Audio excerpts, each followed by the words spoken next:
Welcome students. তো আমরা প্রথম লেকচারে দেখেছিলাম যে মেন্ডেলিফের পর্যায় সারণী কালক্রমে প্রত্যেক বিজ্ঞানীদের পর্যায় সারণী থেকে আপডেট হতে হতে হতে হতে 1871 খ্রিস্টাব্দে মেন্ডেলিফের পর্যায় সারণী এসে থাকে। তো আমি বলবো এই পর্যায় সারণীর এত গুরুত্ব কোথায়। তো আজকে আমরা দেখতে চলেছি এই যে পর্যায় সারণী 1871 খ্রিস্টাব্দে 1817 থেকে 1871 খ্রিস্টাব্দ পর্যন্ত এই টেবিল আসতে টাইম লেগেছে। তো কেন এই পর্যায় সারণীর এত গুরুত্ব ছিল? তো আগের দিন তো আমরা দেখেছিলাম যে পর্যায় সারণী কিভাবে এলো। তো লেকচার নাম্বার 1 আমি অলরেডি ডেসক্রিপশন বক্সে লিংক দিয়ে দিয়েছি, দেখেন। তো আজকের আমাদের গুরুত্বপূর্ণ তথ্য হচ্ছে কি পর্যায় সারণীর প্রয়োজনীয়তা কোথায়। তো আমি যদি হেডলাইন লিখি যে পর্যায় সারণীর প্রয়োজনীয়তা বা গুরুত্ব কোথায়। দেখো মেন্ডেলিফ কি করেছিলেন না, পারমাণবিক গুরুত্ব ক্রমশ বৃদ্ধির সাথে সাথে পর্যায় সারণী তৈরি করেছিলেন যে বিভিন্ন মৌলের ভৌত ও রাসায়নিক ধর্মগুলি ওদের পারমাণবিক গুরুত্ব বাড়ার সঙ্গে সঙ্গে পর্যায়ক্রমে পুনরাবৃত্ত হয়। তার মানে তিনি কি বোঝাতে চাইছেন যে একটা সিকোয়েন্সে হাইড্রোজেনকে ছাড়ো আর হিলিয়ামকে ছাড়ো, তো সেকেন্ড পর্যায় থেকে লক্ষ্য করো যে লিথিয়াম মৌলের যা যা ধর্ম ওই ধর্ম কার সাথে ম্যাচ করছিল, সোডিয়ামের সাথে।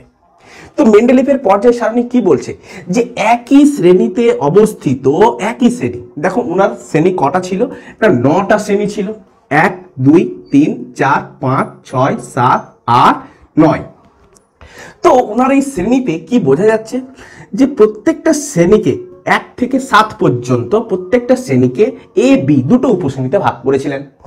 তো এ শ্রেণীগুলোকে তিনি বলছেন এগুলো যুগ্ম সারি, সব এ উপশ্রেণীগুলোকে, আর বি উপশ্রেণীগুলোকে বলছেন তিনি অযুগ্ম শ্রেণী, ক্লিয়ার, বা অযুগ্ম সারি। আচ্ছা, তো এই উপশ্রেণীগুলোর ক্ষেত্রে ভৌত ধর্ম ও রাসায়নিক ধর্মের সাদৃশ্য থাকায় তিনি এই উপশ্রেণীতে সকল মৌলগুলোকে স্থান দিয়েছিলেন। তাহলে যে সকল মৌলগুলোর ভৌত ও রাসায়নিক ধর্মের মিল রয়েছে তাদেরকে এ শ্রেণীতে স্থান দিয়েছেন। এর থেকে 2 নম্বরের এ উপশ্রেণী এর থেকে ডিফারেন্ট, মানে এর ভৌত ধর্ম রাসায়নিক ধর্ম যা যা 2 নম্বরের এতে যে সকল মৌলগুলো অবস্থান করছে সেই সকল মৌলগুলোর ভৌত রাসায়নিক ধর্ম এর থেকে ডিফারেন্ট। তো সেগুলোকে তিনি কি করলেন, 2 নম্বর শ্রেণীতে দিলেন। তাহলে প্রথম পয়েন্ট যদি আমরা লিখি না, একই ধর্ম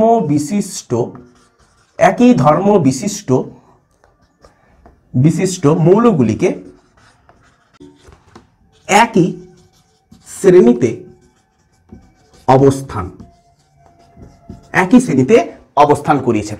উপরন্তু সেকেন্ড সাথে সাথে আমরা আরেকটা পয়েন্ট লিখে নেব কি না, যেহেতু 1 নম্বর এ শ্রেণী বা উপশ্রেণীতে অবস্থিত মৌলগুলোর সাথে 2 নম্বর এ উপশ্রেণীতে অবস্থিত মৌলগুলোর রাসায়নিক ধর্মের একটা মানে আলাদা রাসায়নিক ধর্ম, আলাদা ভৌত ধর্ম সামঞ্জস্য ছিল না, যে এ শ্রেণীতে যে ধর্ম ছিল 2 নম্বর এ উপশ্রেণীতে ওই ধর্মের কোনো মৌলের সাদৃশ্য নেই। তাহলে এর ফলে কি হয়েছে না, বিভিন্ন শ্রেণীকে বানানো সম্ভব হয়েছে। তো ধর্মের ভিত্তিতে বিভিন্ন মৌলের শ্রেণী বিভাগ।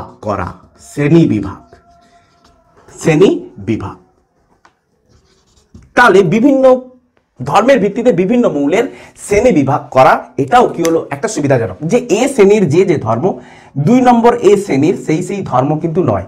তাহলে একে একটা শ্রেণী দেওয়া হলো, তাহলে 1 নম্বরের এতে যে মৌলগুলো আছে 2 নম্বর এতে আরেকটা ডিফারেন্ট, আবার 1 নম্বর এতে যে মৌলগুলো আছে তাদের ধর্ম ম্যাচ রয়েছে, তাহলে একই ধর্ম বিশিষ্ট মৌলগুলোকে এক শ্রেণীতে অবস্থান করেছি, তাহলে দুটো আমাদের এইখানটায় মিল করলো।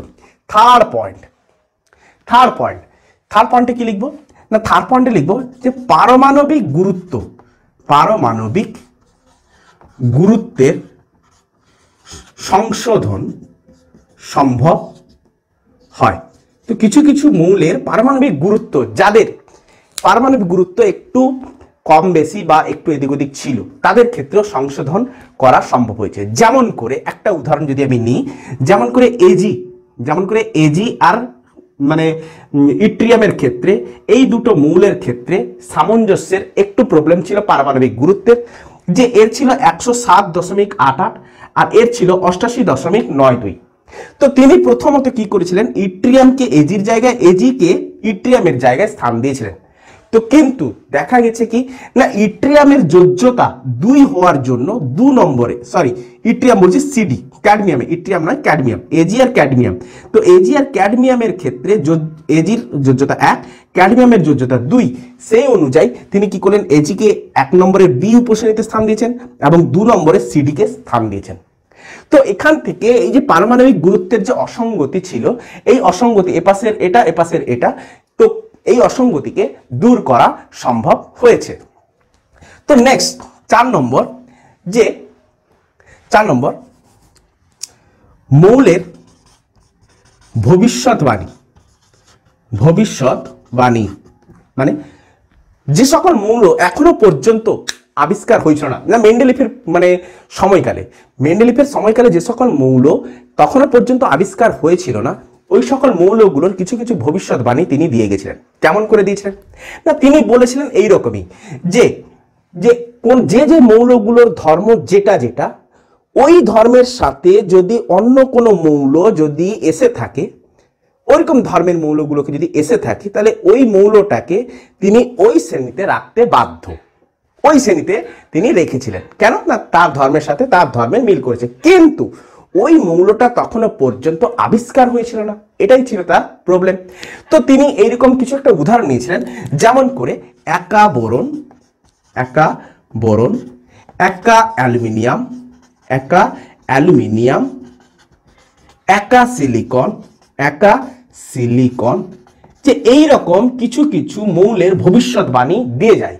যে এই যে একা বরণ মৌল, যে মৌলটা নাম তিনি দিয়ে গেছিলেন, এই মৌলটার যে মৌলটার ধর্মের সাথে ম্যাচ করেছিল, সেই মৌলটা কোনটা না, সেই বোরনের সাথে ম্যাচ করে একা বরণ যে মৌলটাকে দিয়েছিলেন সেটা হচ্ছে কি স্ক্যান্ডিয়াম। স্ক্যান্ডিয়াম যে বোরনের সাথে, এই স্ক্যান্ডিয়াম মৌলের সাথে, এই যে স্ক্যান্ডিয়াম, এই স্ক্যান্ডিয়াম মৌলটাকে তিনি ভবিষ্যৎবাণী করে দিয়ে যান। কিন্তু বোরন তো তিনি করে দিয়েছেন, তাহলে বোরনের সাথে একটা মৌলের ধর্মের মিল করেছে, তখন তিনি কি করেছেন, ওই শ্রেণীতে স্ক্যান্ডিয়াম মৌলটাকে স্থান দিয়েছেন। দেখো বোরন আছে বি উপশ্রেণীতে, স্ক্যান্ডিয়ামকে রেখেছেন এ উপশ্রেণীতে, তো ওইভাবে স্থান দিয়ে গেছেন। যুগ্ম সারি যেহেতু, আর বোরন অ্যালুমিনিয়াম এগুলো সব কি ছিল অযুগ্ম সারিতে। তো যারা যারা যুগ্ম সারি রয়েছে, জোড় সংখ্যা রয়েছে, তো জোড়ে অনুযায়ী, জোড় শ্রেণী অনুযায়ী তিনি ওই মৌলকে ওইভাবে স্থান দিয়েছিলেন। তার সাথে সাথে একা অ্যালুমিনিয়াম, তো একা অ্যালুমিনিয়াম, তো অ্যালুমিনিয়ামের সাথে যে ধর্মের মিল করেছিল তাকে রেখেছিলেন জার্মেনিয়ামের সাথে, তাকে সেটা হচ্ছে অ্যালুমিনিয়ামের সাথে যার ম্যাচ করেছিল, অ্যালুমিনিয়ামের সাথে যার ম্যাচ করেছিল তাকে বলেছিলেন একা অ্যালুমিনিয়াম। কিন্তু তখনও পর্যন্ত জার্মেনিয়াম তখনও পর্যন্ত আবিষ্কারই হয়নি, তো তিনি তাকে নাম দিয়েছিলেন জার্মেনিয়াম। তো তিনি বলেছেন তো একা অ্যালুমিনিয়াম, পরবর্তীকালে বিজ্ঞানীরা বলেন না এই একা অ্যালুমিনিয়াম মৌলটি হলো কি না জার্মেনিয়াম। একই রকম ভাবে একা সিলিকন, এই যে সিলিকন মৌলটা দেখতে পাচ্ছ, এই সিলিকন মৌলের ধর্মের সাথে পুরো ম্যাচ করেছিল কার, গ্যালিয়ামের। কার সাথে না গ্যালিয়াম, সরি জি এটা হচ্ছে গ্যালিয়াম, জি এটা হচ্ছে গ্যালিয়াম, এক্সট্রিমলি সরি একটু চেঞ্জ করে নাও, আর সিলিকনটা হচ্ছে কি জার্মেনিয়াম, জার্মেনিয়াম। তাহলে সিলিকনের সাথে ধর্মের ম্যাচ করেছিল কার না জার্মেনিয়াম মৌলটা, সেহেতু তিনি এটাকে বলেছিলেন না একা সিলিকন। পরবর্তীকালে ওই মৌলটার নাম সংস্করণ হয় জার্মেনিয়াম বলে। একা অ্যালুমিনিয়ামের ধর্মের সাথে যে মৌলটা ভবিষ্যৎবাণী দিয়েছিলেন সেটা হচ্ছে একা অ্যালুমিনিয়াম, আর গ্যালিয়ামের সাথে, গ্যালিয়াম হচ্ছে ওই একা অ্যালুমিনিয়ামের পরবর্তীকালে নাম। তাহলে এই একা অ্যালুমিনিয়াম যে মৌলটার সাথে ধর্মের সাদৃশ্য হয়েছিল, মানে গ্যালিয়ামের ধর্ম কার সাথে সাদৃশ্য দেখা গেছিল না অ্যালুমিনিয়ামের সাথে, তো ওই হিসাবে না অ্যালুমিনিয়াম যে উপশ্রেণীতে, যে শ্রেণীতে অবস্থান করছে, গ্যালিয়ামকেও সেই একই শ্রেণীতে অবস্থান করিয়েছেন। তো এইভাবে পর্যায় সারণীতে আরো কিছু কিছু ধর্ম পাওয়া গেছিল, যেমন করে যাদের মানে সবকিছু ধর্মগুলোকে মানে মিল দেখা গেছিল, সেগুলো হচ্ছে কি না জারণ বিজারণ, জারণ বিজারণ। এই পর্যায় সারণী থেকে, মেন্ডেলিফের এই সংশ্লিষ্ট পর্যায় সারণী থেকে খুব সুন্দরভাবে ওই সকল মৌলগুলোর, এই সকল মৌলগুলোর জারণ ধর্ম সবার সাথে মিল করেছে। এই শ্রেণীতে অবস্থিত সকল মৌলগুলোর জারণ ধর্ম একই, এই শ্রেণীতে এ উপশ্রেণীতে সকল মৌলগুলোর জারণ ধর্ম একই। তো জারণ ধর্ম পরমাণুর আকার, পরমাণুর আকার, সেকেন্ড ধাতব অধাতব ধর্ম। তাহলে এই সকল ধর্মগুলো ইত্যাদি যদি আমি লিখে রাখি, তাহলে এই সকল ধর্মগুলো পর্যায় সারণীর, মেন্ডেলিফের সংশোধিত পর্যায় সারণী থেকে কিন্তু পাওয়া যায়। তাহলে এতগুলো তথ্য যেহেতু মেন্ডেলিফের পর্যায় সারণী থেকে পাওয়া গেছে, এবং প্রত্যেকটা মৌলকে, মৌলর ধর্ম সব থেকে গুরুত্বপূর্ণ এটা যে মৌলগুলোর ধর্ম, যে সকল মৌলগুলোর ধর্ম একই, ভৌত ধর্ম, রাসায়নিক ধর্ম একই, তাদেরকে একই শ্রেণীতে অবস্থান করা হয়েছে। এবং যেসব আর পর্যায় বরাবর কি দেখা গেছে, এটা এই ধর্মের মৌলের সাথে এই ধর্মের মৌলের কোনো মিল নেই, তাদেরকে ডিফারেন্ট একটা শ্রেণী দেওয়া হয়েছে। তো এই যে অনুভূমিক সারিগুলো হচ্ছে পর্যায়, এই যে উল্লম্বগুলো হচ্ছে শ্রেণী। তাহলে পর্যায় বরাবর আমি দেখব একটা মূলের সাথে আরেকটা মূলের ধর্মের কোনো মিল নেই। তাহলে যতই পর্যায় বরাবর আমি যেতে আছি, ধর্মের তত আলাদা আলাদা ধর্ম আমরা দেখতে আছি। একই শ্রেণী বরাবর যতই আমরা যেতে আছি, তো ধর্ম সবার একই দেখতে আছি। ক্লিয়ার হচ্ছে? তো মেন্ডেলিফের পর্যায় সারণীর প্রয়োজনীয়তা তো এখানটাই ছিল। তো কোনো সূত্র আবিষ্কার হলে তার তো প্রয়োজনীয়তা থাকেই, এবং তার সাথে সাথে কি যুক্ত থাকে না, তার ত্রুটিও যুক্ত থাকে। তো পর্যায় সারণীর ত্রুটি কি ছিল, তো আমরা এবারে দেখব যে পর্যায় সারণীর ত্রুটি। তো এটাকে রাফ করে দিই যে পর্যায় সারণীর ত্রুটি কি ছিল। তো প্রথম ত্রুটি আমি বলবো, এটাকে মুছে দিলাম, যে প্রথম ত্রুটি আমরা কি বলবো, দেখো প্রথম ত্রুটি। তো আজকে আমার হাতে মোছার জন্য কোনো কাপড় নেই, সেহেতু আমি হাতেই মুছে দিলাম। তো একটু কালো কালো লাগছে যদিও। তো মেন্ডেলিফের পর্যায় সূত্র তো এই দ্যাটস। তো আজকে আমরা ত্রুটি দেখব। তো ফার্স্ট ত্রুটি। তো ত্রুটি কি কি দেখা গেছিল না, পর্যায় সারণী দেওয়ার পর কিছু কিছু অসঙ্গতি দেখা গেছে। ফার্স্ট, হাইড্রোজেনের বিতর্কিত অবস্থান। আমরা কি লিখব, হাইড্রোজেনের বিতর্কিত অবস্থান। তো হাইড্রোজেনের বিতর্কিত অবস্থানটা কি, যে হাইড্রোজেনের পারমাণবিক গুরুত্ব লক্ষ্য করতে পারছো। দেখো মেন্ডেলিফ কি করেছিলেন, প্রত্যেকের পারমাণবিক গুরুত্ব যেমন যেমন করে বাড়তে আছে, যেমন হাইড্রোজেনের 1.008, হিলিয়ামের 4.003, লিথিয়ামের 6.940, বেরিলিয়ামের 9.013, বোরনের 10.82, কার্বনের 12.01, নাইট্রোজেনের 14.008, অক্সিজেনের 16.00, ফ্লুরিনের হচ্ছে 19.00, নিয়নের দেখো 20.183। তো এইরকম করে মেন্ডেলিফ তিনি কি করেছেন, পরপর মৌলগুলোকে পারমাণবিক গুরুত্ব বৃদ্ধির অনুসারে তিনি কি করেছেন, ক্রমবর্ধমান বৃদ্ধি অনুসারে তিনি কি করেছেন, সাজিয়েছেন। পারমাণবিক গুরুত্ব বৃদ্ধির সাথে সাথে পর্যায়ক্রমে পুনরাবৃত্ত হয়। তো পর্যায়ক্রমে কি হচ্ছে, পুনরাবৃত্ত হচ্ছে। পুনরাবৃত্ত সূত্র এটা ছিল। কিন্তু প্রবলেম হচ্ছে কি না, হাইড্রোজেনের বিতর্কিত অবস্থান, যে হাইড্রোজেনকে 1 নম্বরে না দিয়ে তিনি কেনই বা এর পাশে স্থান দেননি।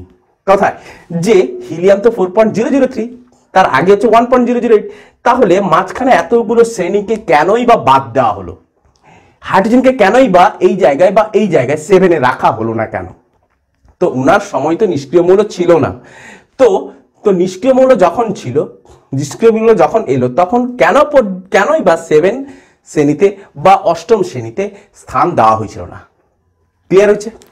তো 2 নম্বর গেল, হাইড্রোজেনের অবস্থান বুঝতে পারলাম। উপরন্তু 8ম শ্রেণীর 1 নম্বর, 2 নম্বর, 3 নম্বর পর্যায় কেন ফাঁকা ছিল? 8ম শ্রেণীতে অবস্থিত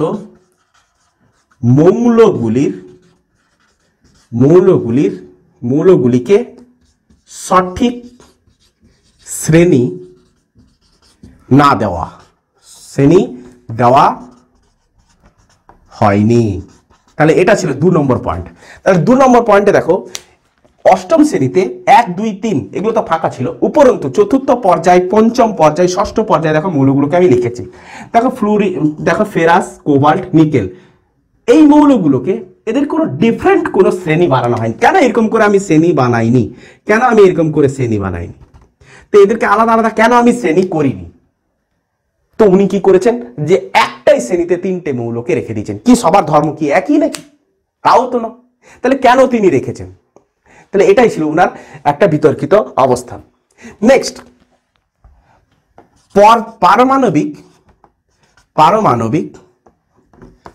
পারমাণবিক গুরুত্ব বৃদ্ধি অনুসারে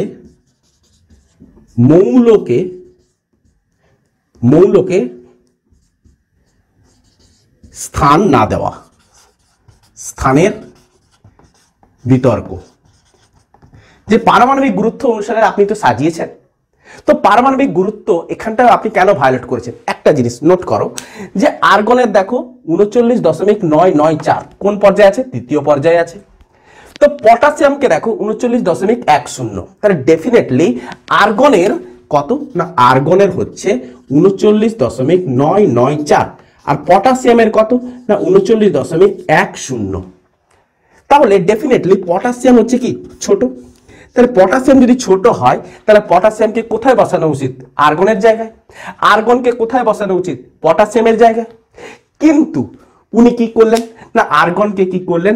পটাশিয়ামের আগে স্থান দিয়ে দিলেন। আরে আর্গনের পরে চতুর্থ পর্যায়ে পটাশিয়াম আসছে, কিন্তু তিনি কি করলেন না, আর্গনকে কি করলেন?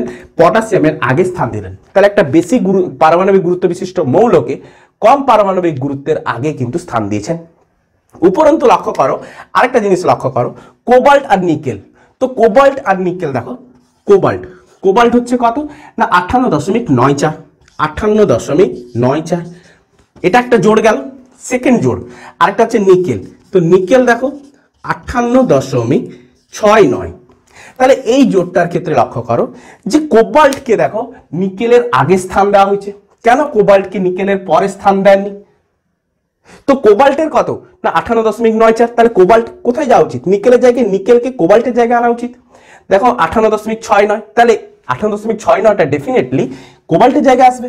কিন্তু কি করলেন তিনি? কোবাল্টকে আগে তারপরে নিকেলকে স্থান দিয়েছেন। তাহলে এটা একটা অসঙ্গতি। তাহলে এই দুটো অসঙ্গতি পারমাণবিক গুরুত্ব বৃদ্ধি অনুসারে মৌলকের স্থানের বিতর্ক। মৌলকের স্থান কিন্তু কেন দেননি, এটা একটা প্রবলেম।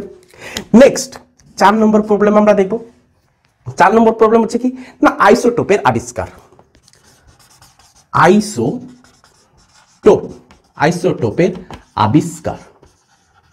আইসোটোপের আবিষ্কারে আমরা কি দেখব?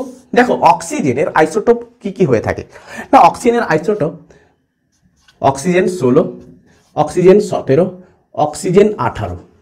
তো অক্সিজেন 17, 18 এই সকল আইসোটোপগুলোকে, অক্সিজেন 16টাকে তুমি স্থান দিয়েছো, অক্সিজেন 17, 18 এই যে মৌলগুলোকে, তাহলে এদের ধর্মগুলোকে কেনই বা তুমি একটা আলাদা করে শ্রেণীতে দাওনি? যে একই শ্রেণীতে কেন রেখেছো? যে এদের ধর্ম কি একই? তাহলে এই সকল মৌলগুলোকে কেন স্থান দাওনি? ওই মানে 6b-তে অক্সিজেনের সাথে কেন স্থান দাওনি? তাহলে আইসোটোপ আবিষ্কার হওয়ার পরে মেন্ডেলিফের পর্যায় সারণীতে কি আছে? একটা ত্রুটি আছে, যে এই মৌলগুলো কি দোষ করেছে যে তুমি 6b-তে স্থান দাওনি অক্সিজেনের সাথে। তাহলে এটা একটা ত্রুটি। 5 নম্বর কি? তা হাইড্রোজেনের বিতর্কিত অবস্থান অষ্টম মৌলের সঠিক শ্রেণী দেওয়া হয়নি, পারমাণবিক গুরুত্ব বৃদ্ধি অনুসারে মৌলগুলোকে স্থানের বিতর্ক, আইসোটোপের আবিষ্কার। আরেকটা কি হতে পারে? হ্যাঁ, আরেকটা দেখো, একটা জিনিস লক্ষ্য করো যে বিরল মৃত্তিকা বিশিষ্ট মৌলকে স্থান দেননি। বিরল মৃত্তিকা মৌলকে পর্যায় সারণীতে স্থান দেননি। লক্ষ্য করো, দেখো এইখানটায় কি আছে? লরেন্সিয়াম। তো লরেন্সিয়াম কত না 138.92, 138.92। 3 নম্বর এ উপশ্রেণীতে রয়েছে। তো 4 নম্বর এ উপশ্রেণীতে কি আছে? হফম্যান 178.6। লরেন্সিয়াম কত 138.92 আর হফম্যান হচ্ছে কত 178.6। তাহলে এদের মাঝখানে আরো তিনি মৌল পেয়েছেন, যেটা হচ্ছে কি সিরিয়াম থেকে লুটেসিয়াম। যে সিরিয়ামের কত 140.13 আর লুটেসিয়াম হচ্ছে 174.97। দেখো তাহলে 140 থেকে দেখো লরেন্সিয়ামের কত ছিল 138.92, সিরিয়ামের 140.13। তাহলে এই মৌলটাকে লরেন্সিয়ামের পরে বসানো উচিত। এবং লুটেসিয়াম 174.97, তাহলে এই মৌলটাকে হফম্যানের আগে পর্যন্ত বসা উচিত। তাহলে এই 14খানা মৌল, কটা মৌল আছে না 14টি। দেখো এই 14টি মৌলকে এখানটায় স্থানই দেননি, এখানটায় কোনো আলাদা করে শ্রেণীই বানাননি। তিনি কি করেছেন? এই 14টা মৌলকে এই জায়গাটায় অবস্থান করেছেন। কোন জায়গাটায়? এই লরেন্সিয়াম যেখানটা অবস্থান করছে একই জায়গায় তিনি কি করেছেন না 14টা মৌলকে অবস্থান করে দিয়েছেন এই একটা জায়গায়। এই জায়গাটায় তিনি 14টা মৌলকে অবস্থান করিয়ে দিয়েছেন। তো কেন তাদের জন্য আলাদা করে তিনি শ্রেণী বানাননি? লাস্ট অ্যাক্টিনাইট মৌলের অ্যাক্টিনাইট মৌলকে পর্যায় সারণীতে স্থান দেননি। তো অ্যাক্টিনাইট মৌল সেখানেও রয়েছে আরো 14টা মৌল, সেখানেও রয়েছে আরো 14টি মৌল। তো ওই 14টি মৌলকে কোথায় রেখেছেন না এই যে অ্যাস্টাটিনের জায়গায় রেখে দিয়েছেন, এই জায়গাটায়। তো ওকেও কি করেছে, এই 14টা মৌলকেও কি করেছে যে আলাদা করে শ্রেণী দেননি, অ্যাক্টিনাইট মৌলগুলোকেও আলাদা করে শ্রেণী বানাননি। তিনি কি করেছেন না এই 14টা মৌল, একটা বিরল মৃত্তিকা, আরেকটা হচ্ছে অ্যাক্টিনাইট মৌল। এটা হচ্ছে কোন মৌল না অ্যাক্টিনাইট মৌল। তাহলে এই 28টা মৌলকে তিনি কি করেছেন না আলাদা করে একটা পর্যায় বানিয়েছেন, যে বিরল মৃত্তিকার জন্য একটা পর্যায়, অ্যাক্টিনাইট মৌলগুলোর জন্য একটা পর্যায় বানিয়ে তিনি সেপারেট ভাবে পর্যায় সারণীর যে টেবিল, ওই টেবিল থেকে সেপারেট ভাবে আরেকটা টেবিল বানিয়ে দিয়েছেন। তাহলে মূল যে টেবিলটা রয়েছে ওই মূল টেবিলে এদের কোনো স্থান নেই, আলাদা করে একটা টেবিল বানিয়ে তিনি কি করেছেন না পর্যায় সারণীর এই 28টা মৌলকে স্থান দিয়েছেন। তাহলে এই যে ত্রুটি, পর্যায় সারণীর এই যে ত্রুটি, যে কেনই বা হাইড্রোজেনকে বসালাম না, কেনই বা অষ্টম শ্রেণী অবস্থিত মৌলগুলিকে সঠিক শ্রেণী দেওয়া হয়নি, তাহলে এই মৌলগুলোকে কেন আলাদা আলাদা শ্রেণী দেওয়া হয়নি, একটা শ্রেণীতে কেন অবস্থান করছে। তো পারমাণবিক গুরুত্ব বৃদ্ধির সঙ্গে সঙ্গে মৌলগুলোকে স্থানের বিতর্ক, যে আর্গনকে কেন পটাশিয়ামের আগে বসানো হলো, কেন আগে বসানো হলো, পরে বা কেন বসানো হয়নি, যে আগে বসানোর কারণ কি সেই ব্যাখ্যা দেননি। আইসোটোপের আবিষ্কার, আইসোটোপ আসার পর যে সকল আইসোটোপগুলো এসেছিল সেই আইসোটোপগুলোকে আলাদা আলাদা করে শ্রেণী কেন দেননি, একই শ্রেণীতে কেন বসালেন। তারপরে অ্যাক্টিনাইট মৌলগুলোকে কেন আলাদা করে পর্যায় দিল, বিরল মৃত্তিকা মৌলগুলোকে কেন আলাদা করে পর্যায় দিল, একই আলাদা করে পর্যায় বানালো, একটা শ্রেণীতে 14টা মৌলকে কেন বসালেন, আলাদা করে কেনই বা পর্যায় দিলেন, যে এই সকল তথ্যগুলো ওনার কাছ থেকে কিন্তু আমরা পেয়েছিলাম না। তো যার জন্য পর্যায় সারণীর এতগুলো ত্রুটি আমাদের মধ্যে থেকে গেছিল। তো পরবর্তীকালে আধুনিক পর্যায় সূত্র এসে থাকে, যে একে রেকটিফায়ার করার জন্য আধুনিক পর্যায় সূত্র একে সংশোধন করে, মেন্ডেলিফের পর্যায় সূত্রকে সংশোধন করে। তো আধুনিক পর্যায় সূত্র কিভাবে আসে, তার রহস্য কোথায়, ওই রহস্য বিজ্ঞানী মোজলে কিভাবে অবতরণ করেন, উনার সূত্র থেকে কিভাবে আধুনিক পর্যায় সূত্র আসে, ওই আধুনিক পর্যায় সূত্র আমরা নেক্সট লেকচারে কিন্তু আমরা দেখব। তো নেক্সট লেকচারে আমরা যেটা দেখব যে বিজ্ঞানী মোজলের যে প্রবাদ, সেই প্রবাদ থেকে আধুনিক পর্যায় সূত্রের মধ্যে লিঙ্ক দেখব, যে আধুনিক পর্যায় সূত্র মোজলের ধারণা থেকে কিভাবে আসছে। তো আজকের আমাদের পর্যায় সারণীর প্রয়োজনীয়তা এবং তার সাথে সাথে ত্রুটি, এই দুটো বৈশিষ্ট্য আমাদের ছিল। নেক্সট লেকচারে আমরা নিয়ে আসতে চলেছি কি না, নেক্সট লেকচারে আসতে চলেছে যে মোজলের ধারণা থেকে আধুনিক পর্যায় সূত্রের ব্রিজ, যে কিভাবে আসতে চলেছে। তো আজকের মতো এতটুকুই থাক। বেস্ট অফ লাক, প্রত্যেকে মন দিয়ে পড়াশোনা করো, ভালো লাগলে লাইক, কমেন্ট এবং শেয়ার করো। আশা করি তোমরা এতটুকু ভালোভাবে বুঝতে পেরেছো। Good night.